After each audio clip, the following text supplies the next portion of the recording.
अस्सलामुअलैकुम।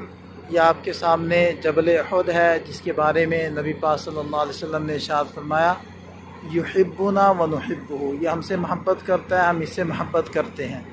और ये जो दरमियान में आबादी है, गाड़ियाँ हैं और मस्जिद है, ये असल में मैदान था जहाँ इस्लाम की अज़ीमुश्शान एक जंग उहद लड़ी गई, जिसमें 70 सहाबे किराम शहीद हो गए थे।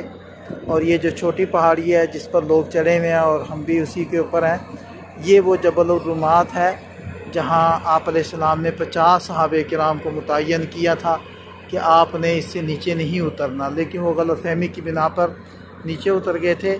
और हज़रत खालिद इब्न वलीद रज़ियल्लाहु अन्हु लश्कर की कमान कर रहे थे और वो घूम कर, यानी इस ये जो छोटी पहाड़ी है इसके पीछे से घूम कर इन्होंने इस पहाड़ी पर से उतर कर फिर हमला किया था।